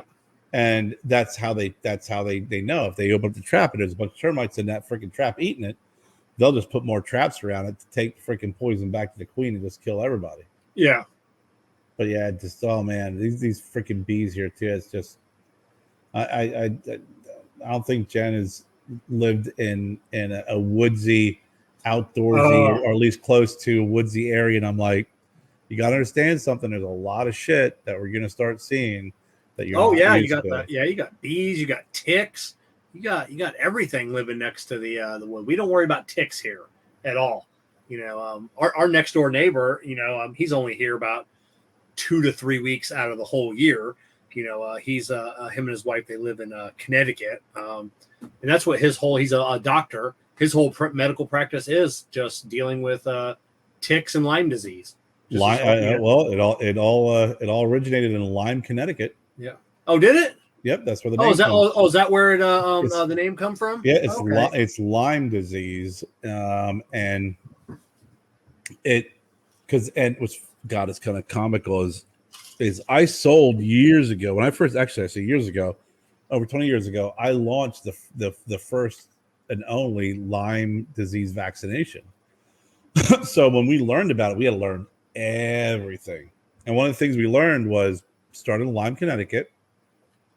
And when you looked at the when you look at the prevalence of Lyme disease, it's different now because I worked on a project earlier this year, but it follows the migratory. It follows the pattern of the migratory birds because what happens is they're very small ticks. They're tiny ticks. They're the exodius ticks or deer ticks. They hop on these birds, and the birds as they fly down south and they stop to feed, that's where they hop off and then they'll jump on deer and other wildlife and everything. So when you would see the map of the U.S. and you would see the cases of Lyme disease, was like the eastern border was freaking bright red. And then when you got inland, it would be orange and then nothing. Where I lived in Pennsylvania, very wooded area, lots of deer, you had more Lyme disease in Jersey and in Philadelphia than you did in my area, just because they follow that migratory pattern. It's a lot different now, you know, because it's, you know, they're also starting to get migratory patterns from Canada going in through Michigan and kind of circling around the Great Lakes in that area. So you start seeing these big red areas of prevalence rates. And if you would freaking overlay the migratory patterns of these birds, it would match the Lyme disease prevalence from up north all the way down south.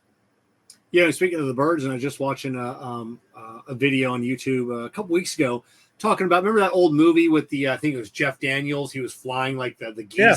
They would fly away home. Yeah, fly away home, and now they're having such problems because the geese population has exploded, and in some of these towns along the route, you know, thousands and thousands of these geese showing up, destroying everything. Oh, yeah. And it was like videos like when conservation or, you know, goes wrong. Yeah. You know, it's like it was no holds barred. You couldn't touch any of these geese, and now, geese aren't the nice little birds that hang out. Geese are nasty as all get out. Yeah. Geese shit is nasty. Goose shit is nasty. Geese are nasty. They're very aggressive. And now that's people talk about hunting, and it's like, well, when you have hunting, I mean, it's to balance the population as well with some of these animals. That the deer, my uncle said at one time in Ohio, you know, where they reduced the amount of like permits or tickets or whatever, you know, then they just started exploding. Yeah. Just ruining crops and farmland and accidents with deer going in highways and shit like that. I mean, there is a balance to things, but yeah, with Lyme disease, most people never even knew they had a tick on them because they're that small. They're that small. They actually, if you took your pen and you made a dot, a period, that's how big it is. Oh, really? Then, Okay. yeah. I've never seen one. So yeah. It's super small tick, and attaches itself, sucks your blood, drops off. And usually if you have like a bullseye rash, like your rash looks like a bullseye, yeah, that's usually the first sign that you had a tick that probably had some Lyme disease. When you see the big brown ticks and shit like that, those real big, the nasty ones that you find, those are brown ticks or other types of ticks. They can carry what is it, the spotted Rocky Mountain fever and shit like that. They carry other diseases, but Lyme disease, the ticks are very, very small, and most folks don't even know that they were on them. You have to really check yourself pretty hard to find these ticks because they're that tiny. And even then, when you find them, you have to have a little special tool to remove them, because if you just try and remove them, the bacteria that causes Lyme disease is in the gut. So if you just grab a tick and squeeze and pull, you're taking all that shit and it just spits it back into your system, and that bacteria will be spit back into your system. Fun stuff. Yeah. Or burning a tick. Yeah. Yeah. You burn a tick, all it does is just it responds and right back into you. Bang, you got Lyme disease. Yeah. On that note, all right, I'm Broadleaf Bully Kevin. I'm Broadleaf Bully Kerr, and we are the last two remaining of the bullies. And we say, remember, bullies make good friends. From Kev, Jess, Kerr, and Jen, we are the Broadleaf Bullies. Thank you for joining us, and remember, bullies make good friends.